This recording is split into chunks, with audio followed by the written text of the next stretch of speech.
Welcome back, everyone, to Beer League Rebound, episode 11. Hope you all enjoyed episode 10, that special episode I made. It was nice to have a good refresher and talk about some hockey.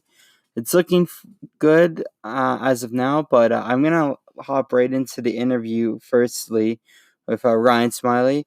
He gave a great talk about international hockey and his time with it and his time in junior and, his underdog story. So I really hope you guys enjoy this interview, and we'll talk about some hockey stuff afterwards. Enjoy. Yeah. Welcome back, everyone, to episode 11 of Beer League Rebound. We have another interesting guest on today's show. Good friend of mine, good friend of another friend who I had on the show, Josh Smith. We're going to take another dive into junior hockey again and some international hockey as well. We're going to learn, I guess, a little bit about the ins and outs, what it's like overseas and all that. So look forward to that. We have a great character who's been hockey for all his life, but only been playing player for a couple of years. I'd like to introduce to the show Ryan Smiley. Yeah, thanks, buddy. I'm glad to be here. Yeah, glad you were able to come on. And it's funny, I actually messaged John Stewart. He's another candidate to come on. And I was like, my teammate from this year. And John's like, you got to get Smiley on. And I was like, why didn't I think of Smiley yet? So I'm glad you were able to come on now. So yeah, I was going to say, how's your whole quarantine and training and everything else going for you right now? It started off kind of a little rocky and stuff. Like, we were going in the finals there in our league, and then we had provincials to look forward to too. But unfortunately, that kind of fell apart, and I had a bit of a shoulder injury at the end of the year. I was actually benching, and I popped my shoulder out, so that kind of ruined the season for me too. So at first, it was just kind of recovering, and then actually, I was kind of weighing some options with coaching for this season coming up and what I wanted to do and stuff. And I guess this is kind of a good time to announce this. I've actually signed a deal in Sweden Division 3 coming up for this season. And I got some coaching opportunities over there as well. So that kind of gave me a new light back on hockey, kind of refound my passion. Like, this past year kind of wasn't really my best year performance-wise. I had a lot going on in my head, but now that's all gone, and I have a whole new purpose to it. Well, congratulations, man. That's huge on you going back over to Sweden, and it sounds like you're going to be a very busy guy over there, hey? Oh, yeah. So, it's going to be nonstop. So, just to kind of dive in, so, Ryan, you played for Nansen this year in good old Ranchland League. What was that like for, what's that? I've heard nothing but crazy things about that league. I talked about it with Brady on my last episode a bit, and it's like it's a hit or miss of teams. What's it like? Right. So the lower teams are kind of, I'd say, just there more for the experience and kind of something to do in the town and get the town involved and get some people out for something to do, because there's kind of a little bit more secluded areas with not so much to do. But the top teams, we kind of fight more for the provincial spots. I myself haven't really gotten the opportunity to play in provincials, but I've heard nothing but great things about it, and then it kind of really ramps up the tempo of hockey there. Yeah, it seems like Nansen and Lethbridge are like the top contenders every year for like that provincial spot. Fort McLeod just kind of falls like in that middle there, and then the rest of the teams underneath, hey? Yeah, McLeod and Siksika, and then you got Picani and Kaina. I actually played a little bit for Picani over the past couple seasons too, just kind of bouncing back and forth. What was it like playing for them? It was a really good experience. I met a lot of really great guys, and to see like kind of how passionate that town is for hockey, I have nothing but good things to say. Most definitely.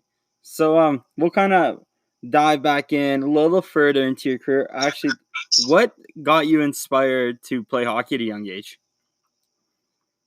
When I was a kid, I really idolized Marc-Andre Fleury. I'm from a small town in Nova Scotia, so we didn't really have much like professional hockey or anything. So we had the QMJHL, and I go watch the Screaming Eagles games. And the funny thing was, I really liked Fleury's yellow pads.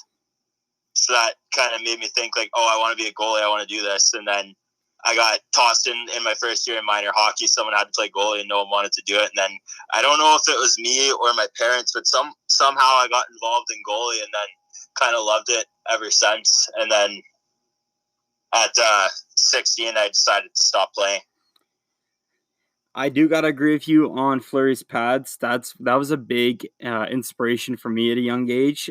Just big fan of gear, and he looked unreal on the ice out of everyone. Right. It's all about the style, eh? Exactly. It's a big style game on the ice.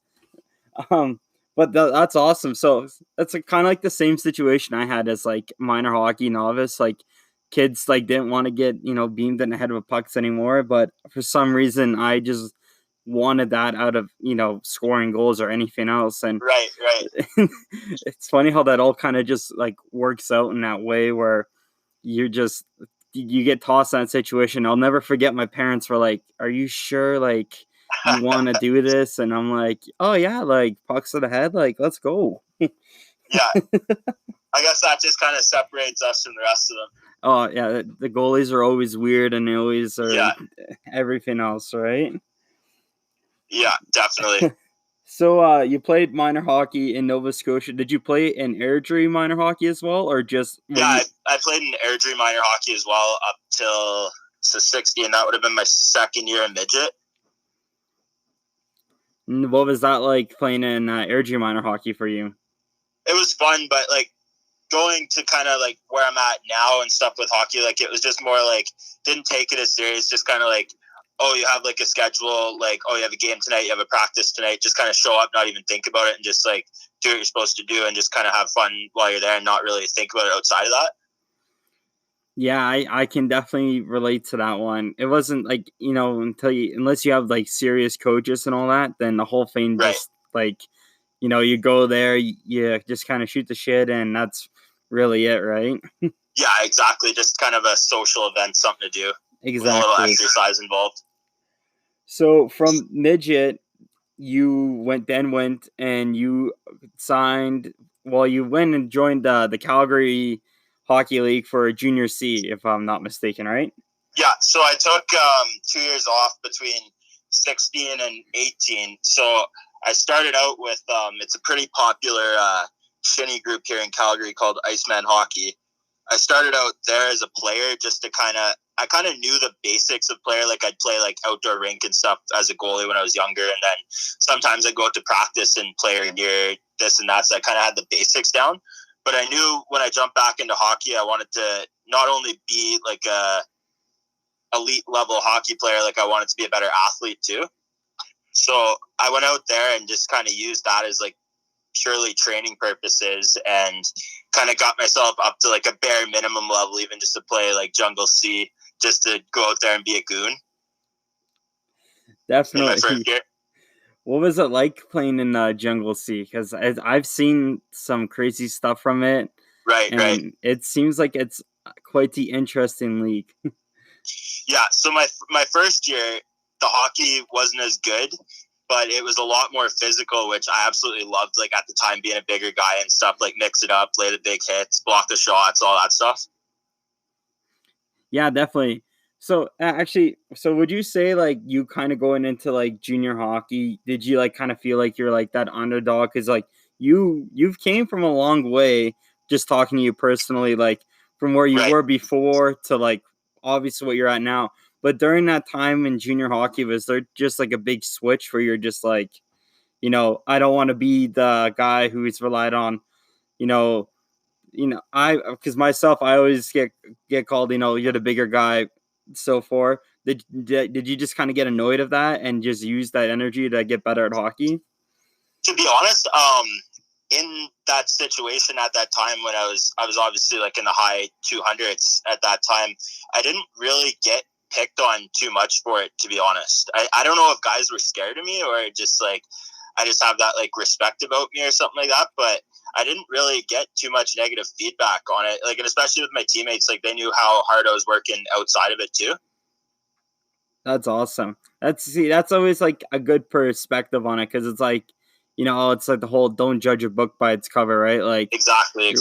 One of the hardest working guys in the room, doesn't matter on how you look, right?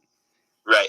No, that's awesome. So from junior hockey, you grinded out 2 years, junior C, right? What teams did you play for? Was it McKnight?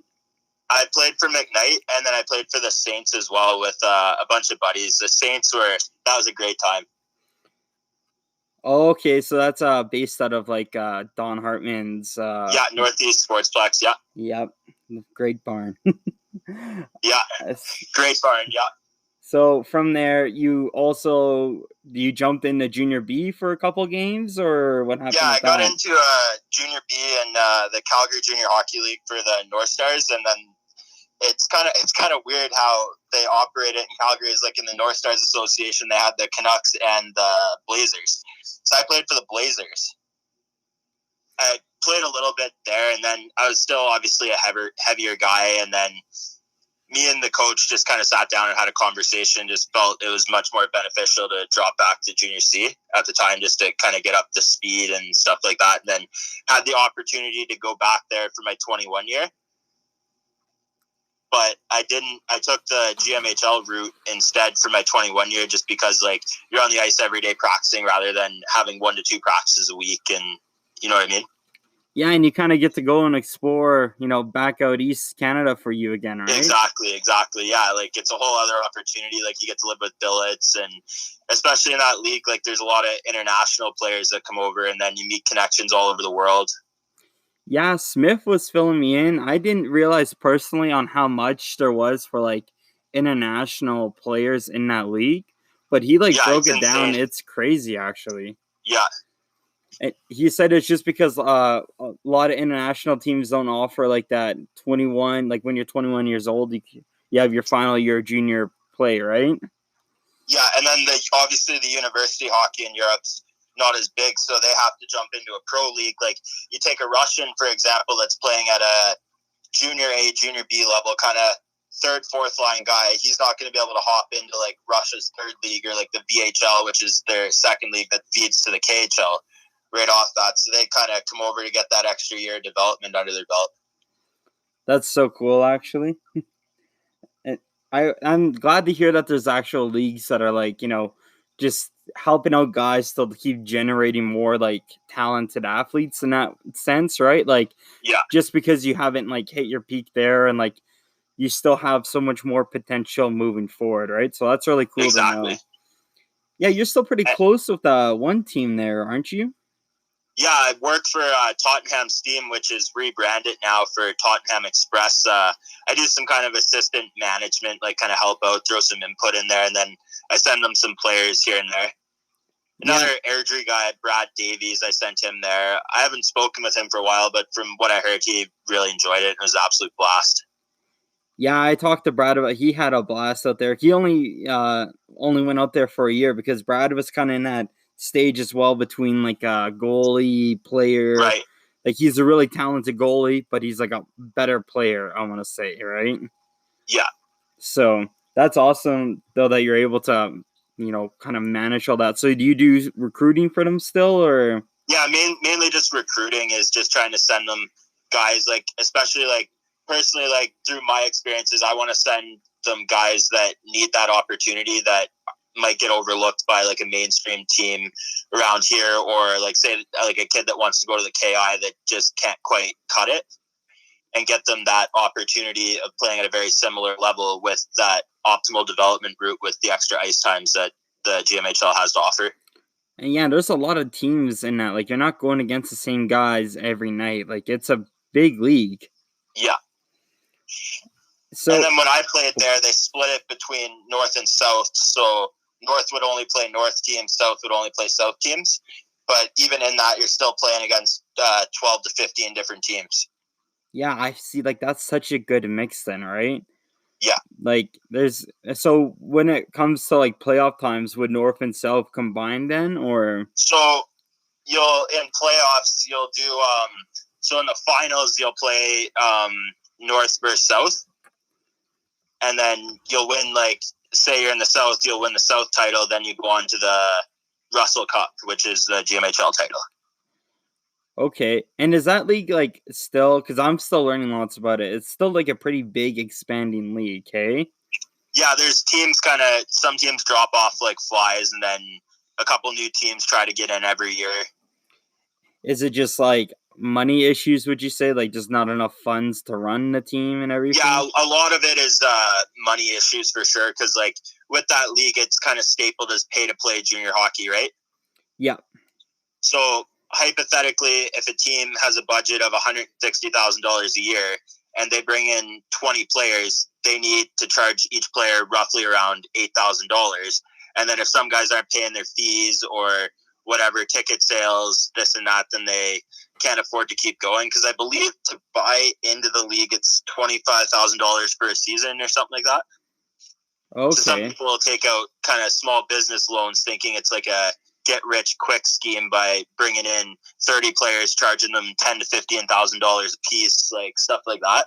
So that's kind of one of the, I don't want to talk like too negative towards the league, but that's kind of one of the negatives that league has.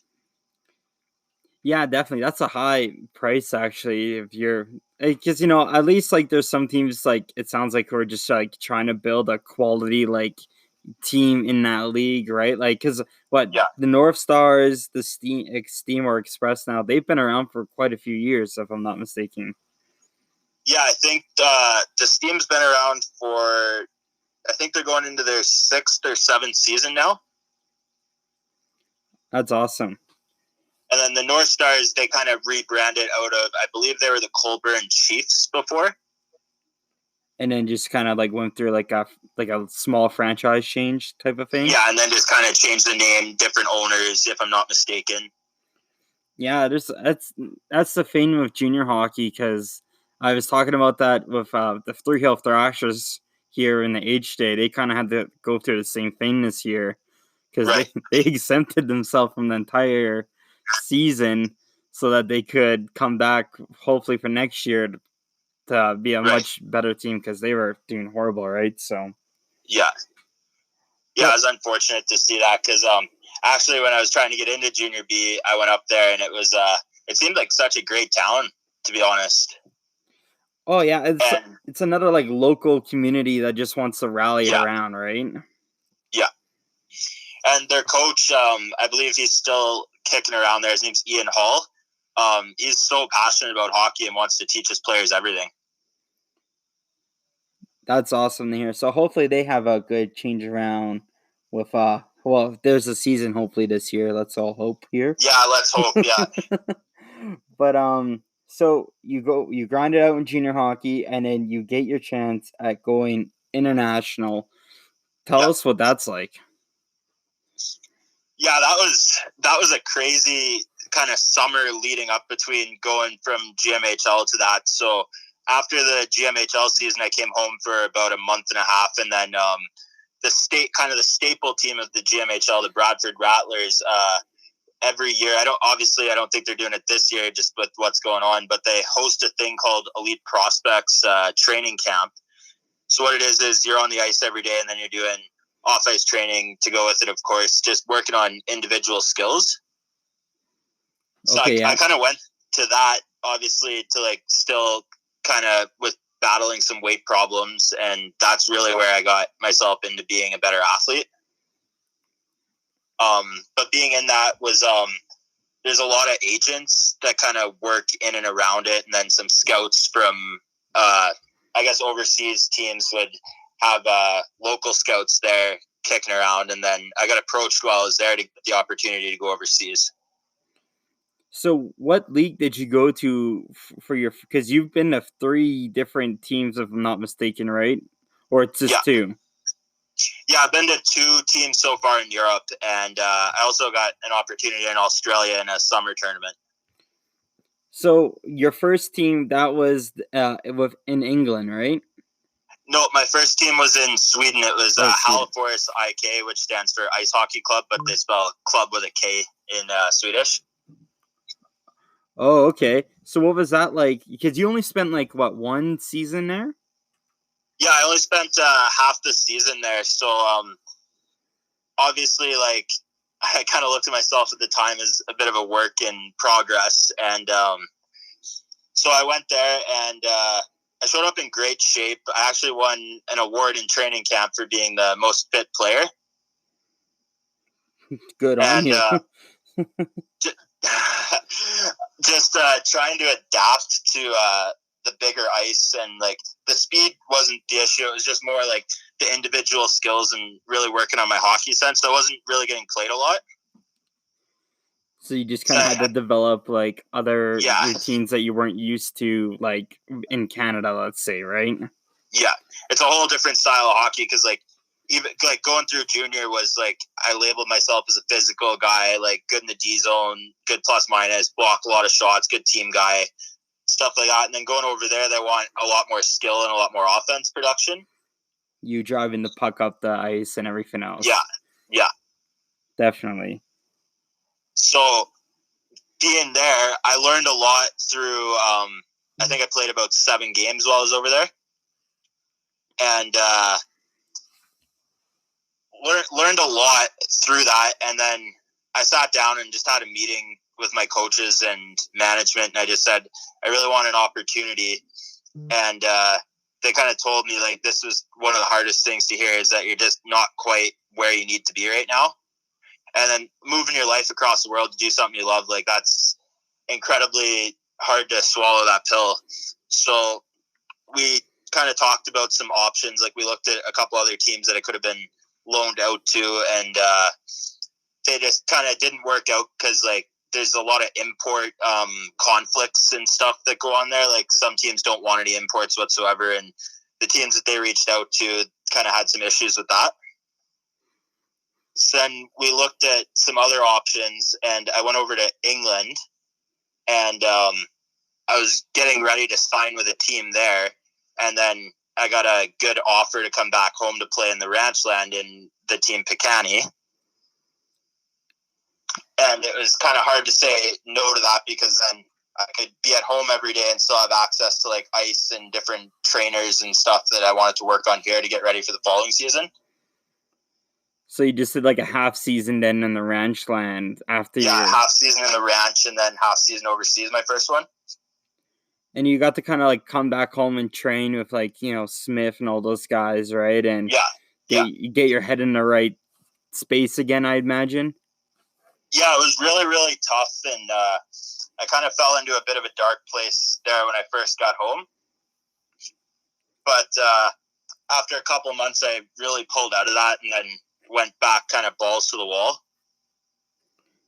Which led you to getting signed over in England again then? Or in Finland. Oh, Finland, okay. Yeah. So what was it like over there? Leading up to Finland, that's when I got to go to Australia for, it's called the Australian International Ice Hockey Cup. So I got to play for Team Canada there, which is, it's obviously not like the Olympic Team Canada or the World Cup or anything like that. Just kind of guys that play some professional hockey in Europe that are from Canada versus United States teams. But we had a lot of Germans while I was over there too. Geez, well, you got to do quite a bit of international travel for this sport, hey? I'm kind of jealous of you. What was Australia like playing hockey? It was crazy because, like, we didn't obviously play with any Australians. It would have been really cool to, like, to get if had I got a couple games in that league or something while I was over there, that would have been an unbelievable experience. But just playing, I guess you could call it an international level over there, it was a dream come true to be able to do something like that. And they treated us like movie stars over there. Well, they're just such big fans of the game, hey? So when they have people come over who've been on ice like every single day, they're just probably like just so drawn towards it. Definitely. Like, they thought, like, they'd ask us questions like after games, like, oh, where's that Crosby guy? Oh, sorry, he wasn't able to make it today. He's waiting for his visa. Yeah, exactly. That's awesome. So you've, with the international travel, living international and all that, what place would you say has been your favorite to either visit or live at, because you've got to live at 2 different places while playing hockey? Yeah, I'd definitely say Sweden for sure. It just the culture, like nothing negative against Finland, but it's a lot easier to communicate in Sweden because 95% of them speak fluent English. Whereas in Finland, it's more, they can speak it, but they're more standoffish and shy. Like, they only want to talk English when they're drinking. So it's a little tough for you then, hey? Yeah. So I kind of felt a little bit of a loner while I was in Finland a little bit. Just hard to get that, kind of connection, hey? Yeah. So going international, playing hockey international, and then you came. So you got an? Did you get an injury while you're out international again, and then have Yeah. to come So in back? Finland, I don't think like this. Finland was pretty much an absolute disaster, to say the least. So I go over there and I'm in the best shape of my life, like just blazing when I got on the ice. I was so my self confidence was through the roof when I got there. And I'm in the gym. I'm just doing some deadlifts, and I throw out one of the discs in my back. Oh no! So I didn't want to say anything because I'm scared. Like I'm scared that I'm gonna get like sent home or something like that. They're gonna be like, "What the fuck's wrong with this guy? Like he just got here." So I battled it out for a couple of weeks, and it got to a point where like I'd bend over to tie my skates, and like I was almost in tears with so much pain.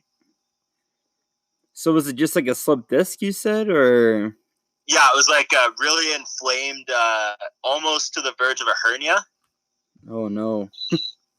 So, and then I'm over there too, and everything's in almost a Russian written language, so I can't understand anything. And like when you're playing in minor leagues like that, you don't have team doctors or like physiotherapists or even like you have a trainer that has like band-aids, to say the least. Yeah, you're going over there to grind out and trying to get better, Yeah, right? They don't got the exactly. resources for you though. Yeah, so I'm trying to figure out all this by myself. So I'm traveling around to like the city that's close by, and I went. They had a Liga team, which is their top league. So I even tried reaching out to them, but they didn't end up getting back to me. I'm like, hey, can I see your team doctor so that I can get this figured out? I'm trying chiropractor, I'm trying massage, I'm trying to get an X-ray, all this and that, and it's just an absolute disaster. So I didn't even tell my team about my injury yet at this point while I'm trying to figure this out. So it got to the point where I had to say something. I'm like, hey, like, guys, I got to go home and get this figured out. Well, how did they handle that? They're like, okay, no problem. So then they made some newspaper article. I'm going to have to track it down, and then you can maybe post it up too. They talked about how I had a broken back from my game I played. Like I don't know if they're blasting me or whatever, but like I tried to translate it and it just came out completely wrong. I'm gonna sit down. If you send me this article, I'm gonna try and sit down and translate this article now. Yeah, I'm gonna have to track that down. That's crazy though. So you get two international chances, and they just both don't kind of go your way. Let's say the least, right? Yeah. Come back, go back to the ranch land, but you get to join like a good team this time, right? Yeah. Manton. Was that like a good like confidence booster for yourself? Like just you just had a bad couple of years. You're kind of just like you're in the best shape of your life, but just like stuff after stuff keeps happening. Like how important was this season for you? Well, I guess when you say stuff after stuff keeps happening, I actually when I came back from Finland, I moved over to England just trying to fight to get into the league there. And here's another complete disaster, that just a complete blow up. So I go over there and I'm getting ready to get signed up with a team. And as soon as that happens, they change their import rule to having to own a EU passport after I moved there. Oh no. So I'm just like, I fucking hate hockey. What the fuck's this? Sorry for all the swearing. What the fuck's this sport done to me? Like, I'm so done with this. Like, I don't want to play. I don't want to see anything to do with hockey. Like, I don't want to read about it. Nothing. So it's 3 chances now, and there's something keeps getting in the way. There's a fourth coming up too. Well, hey, I gotta give kudos to you for trying still. So I come home and then I get my head straight, and I signed with a team in Detroit. It was called the Oakland Vipers, which was supposed to revamp an old school league called the International Hockey League. Okay, yeah. And they were going to call it the Interstate Hockey League. So I'm buzzing for an opportunity to play in North America at like I guess you can call it minor professional level. And that league just goes to complete shit. The whole thing falls apart. And I'm just like, oh my fucking God, what am I going to do now? Yeah, I was just buzzing to play in North America, and then obviously that completely fell apart. Like, the biggest jackasses running that league. So I'm thinking to myself, what the fuck am I going to do now? What did I train for? This and that. So I'm like, do I want to play on the ranch again? I'm like, I don't really want to play hockey anymore. Like, I'll just go play beer league. I'll go play shinny. I'll have some fun, whatever. I'll coach.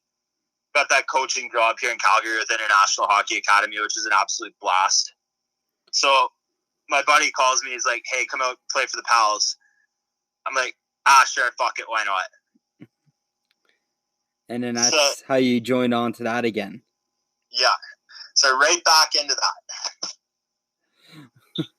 So this league, quick question. This league in the States, so they tried to start up a whole new league, and before like a first game even happened, they like already had to like what happened? Did they go bankrupt? Like, did they just fold? Yeah, like they didn't have any money to start the league, and like each team had an individual owner that was supposed to go out and get sponsors, and just nothing worked out. Like, just the biggest disaster. So before they had anything set in stone, they already started recruiting players. Yeah, like they had everyone signed. I was actually named assistant captain before I even got there. Wow, that's ballsy. Yeah. I'm just like, holy fuck. So now, you played a Ranchland. Now you're going to Sweden this year. Are you hoping that you finally just break through the whatever barrier you're at right now? Because it's not your playing ability. It's not you not physically being ready. It's everything else happening. Yeah. Well, the only thing I can see right now, I'm really optimistic. I'm training really hard. I want to be like a legitimate power forward this year with some offensive ability. The only thing I can see fucking this up right now is Corona. Yep. Yeah, that's like other than that, I think it's going to be a great year coming up. Because like if I'm not mistaken, like they're like not even wanting to have like international like people to leave internationally and come in for like a couple more months still, right? I believe it's June 5th or 18th, like something along the lines of that, where international travel is going to be opened up again. But again, that's just from reading articles, like nothing's set in stone with that. Yeah, it changes like every other hour too, right? Yeah, exactly. So, like in 5 minutes, we could say, oh, Corona's over, life's back to normal. We just don't know. It's just a waiting game. It really is. I hope that, everything kind of gets situated with this because obviously, like, I've a managing job set up for September, and I really want to, go out there and help out these guys, right? It's just going to be a whole different situation with everything, right? Definitely. This the best thing is just stay optimistic to it and that hopefully it passes soon. Oh, absolutely. So have you thought about doing like, are you just strictly just trying to stick with like semi-pro hockey? Have you thought about going like a college route at all with hockey, or? I've given the college route a thought because I really want to become a personal trainer to work with hockey-specific athletes, but I'm just so far out of school. Like, I'm going to be 25 this year. I haven't been in school since 17, right? So I just don't know if I'd be able to have the commitment to the books for like classes. Like, I'd rather take like the online route for like certifications. Definitely. It's definitely because the thing is like, it takes a bit to get into that school grind, but once you get into it, like, because, I'm still doing the school grind, it's definitely a lot of work, right? But I get what you're coming at with, because you're talking, you messaged, when I asked you for some questions and all, you talked about how you want to open up like your own academy in Europe, right? Yep. So fill us in a little on that.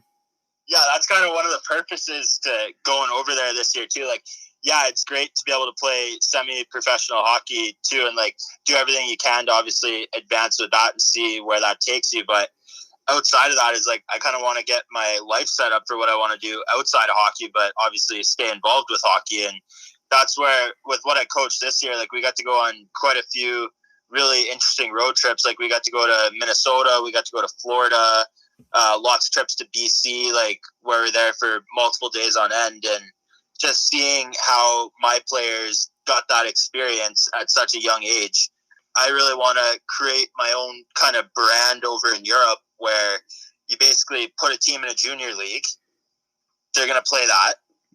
Then you're going to have it as a tournament team as well, where they're going to travel over to Switzerland, Germany, Czech Republic, maybe even Russia, Finland, etc. Right? Yep. And then I want to kind of base, like how I said, I want to be a personal trainer, is I want to almost create like the Gary Roberts style training program, all incorporated through their schooling to like make them the best possible athletes that they can be, and then advance those kids on to the minor professional levels at a younger age where they can grow and then climb into a higher professional level or prep them for NCAA.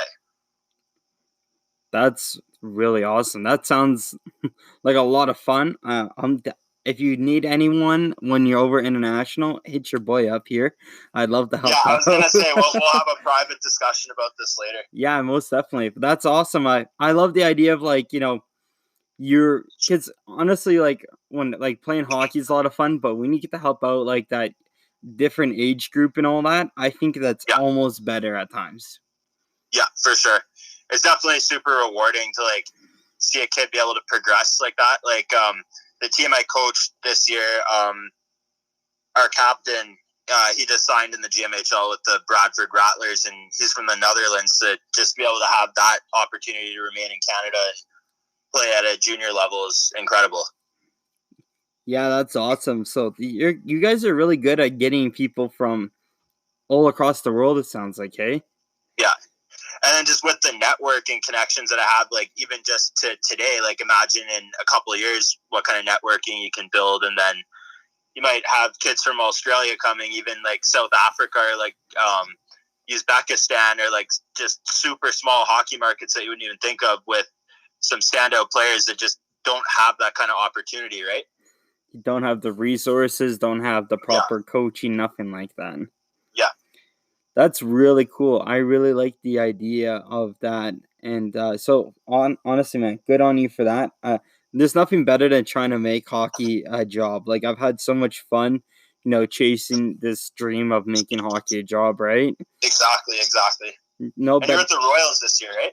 Yeah, I was with the Royals this year. A lot of fun. Same idea that you're mentioning. Hockey's pretty much is all networking. That's all it is, basically, to like expand like the people, right? Getting to know everyone. And because like our coach that we had for this year, he played in the WHL way back in the day. He got to play with like Milan Lucic and all that for the Vancouver Giants and all that. So it was really cool working with him and getting like his knowledge of the game and like his professional knowledge, and then him being able to help out these younger kids and all that, right? Because they would just like go berserk over it, right? Right, and then that teaches you a lot as a person and a coach yourself too, right? Oh, absolutely. Like to be able to have someone as a kind of a mentor like that. Like myself too, I got the opportunity to work with David Marcoux this year, who used to be the Flames goalie coach, and he worked for the Carolina Hurricanes as well. And my God, just how quickly that guy can put a practice together and it be super beneficial for everyone is mind-blowing. And I learned so much, and I'm so grateful for the opportunity that I had to be working with him. Just true professionals with that stuff. Hey, it's nuts how they can just on the spot come up with the X's and O's like that.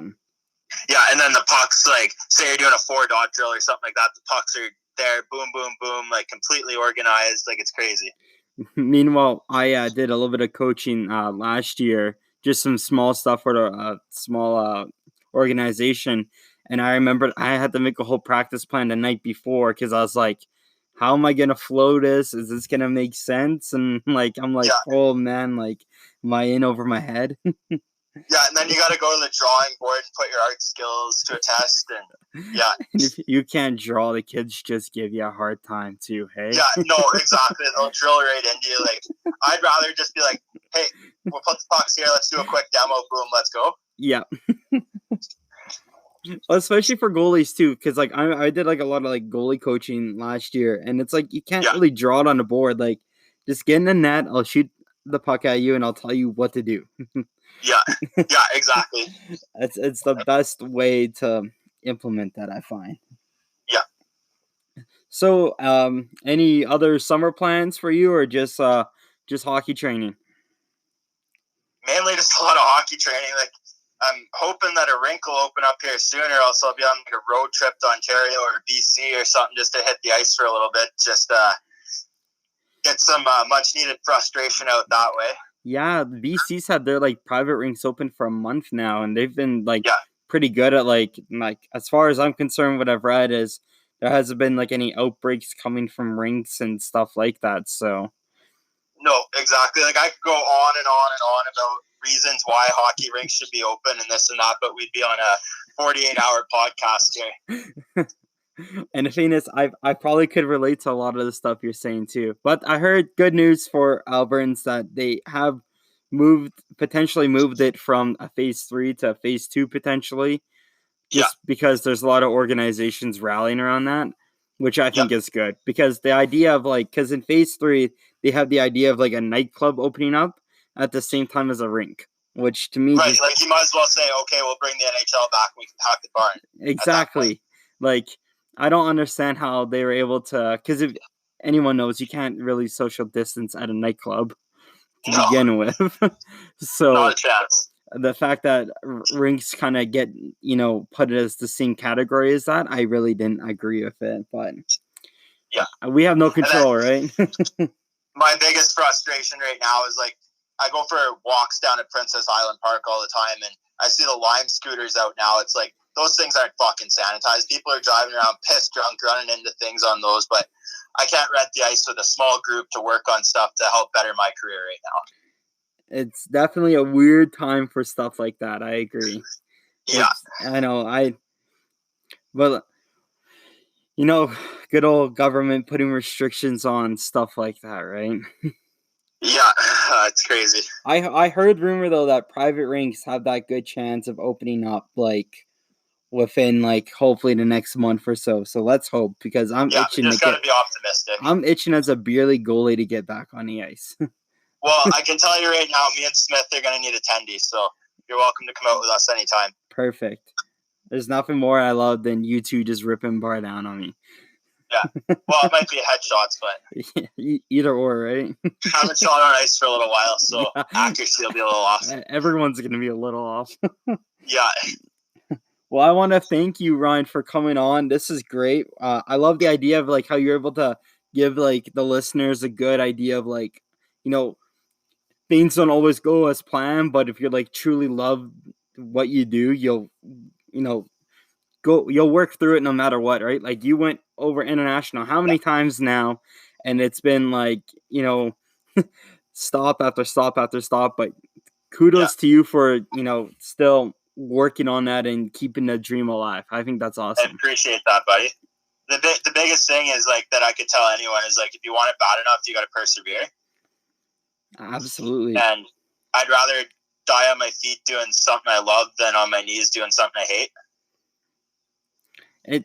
We're in a perfect time right now where, it's you got to just kind of grab life and run with it, right? Because there's nothing worse than getting caught and, not doing something you love, right? Because there's always, I have times like that too, where I'm like, am I making, like, is it worth me, like, putting all this time and work and effort into, like, hockey where, I could just, get us settle down, get like a, you want to say like the 9-to-5 job, basic job, right? Yeah, buy a house, buy a nice car. Just, get a nice mail order bride over or something like that, right? Follow the proper steps. But then there's part of me where I'm like, I feel like I was put on this earth to do something much bigger than that.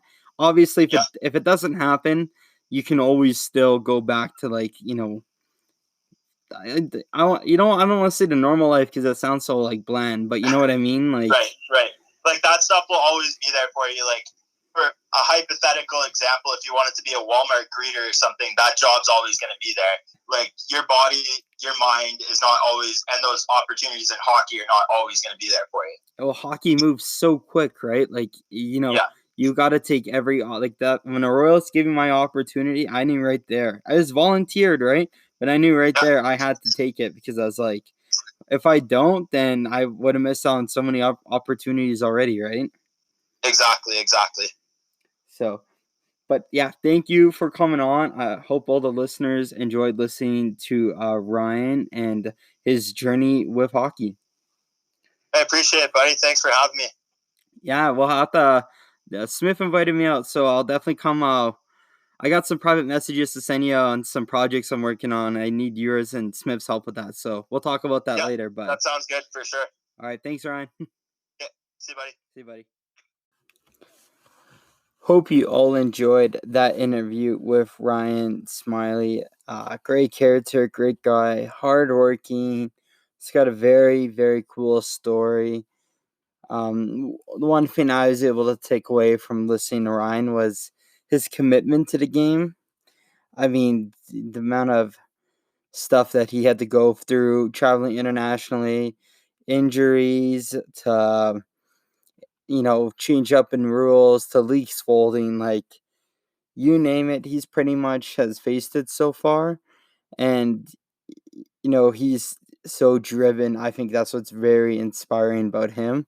So thank you, Ryan, for coming on. It was great having you on again, and definitely have you on the podcast in the future.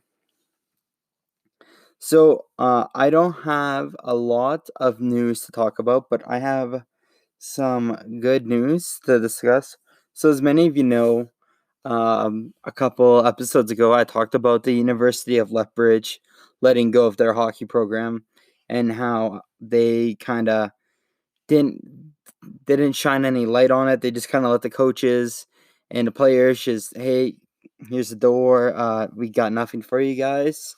And I talked about how it wasn't fair. I was actually very upset with that. Well, in the States, the same thing was about to happen for the University of Alabama Huntsville hockey team. So last week, they came out saying that for this season upcoming, they weren't going to have no men's hockey program. And Cam Talbot, Calgary Flames goalie, that's the school he went to. And when all this news came out, I remember reading how upset Talbot was about the program not being back and not having enough funds to keep it going, because it allowed Talbot to get his chance at still playing in the NHL and, you know, being a great success he is. There's also, so basically didn't have enough money to keep running the program. But when I'm reading here, I'm reading this from Mike Grinelli off of his Barstool Sports. But he talked about how they had a goal of 500,000, and the goal has been passed. The hockey community has come together, and they were able to save this program, which I think is great, because now all these guys get the chance to go back to playing hockey again this year. They're not scrambling around trying to find a different university team, especially if some of them are like, you know, in their third, fourth years, like you're comfortable at the school. You're not looking to switch around or anything. So they get to stay there. They got the help from a lot of alumni, private donors, and small and businesses to keep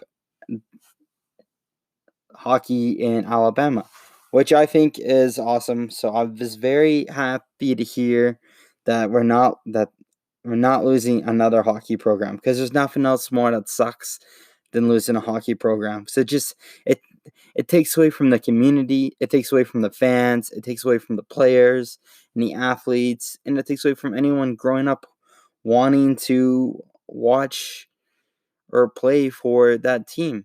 Like, it's, you know, it's the local businesses and these alumni that got to keep a program going, and hopefully we'll be able to keep going and growing now for a very long time.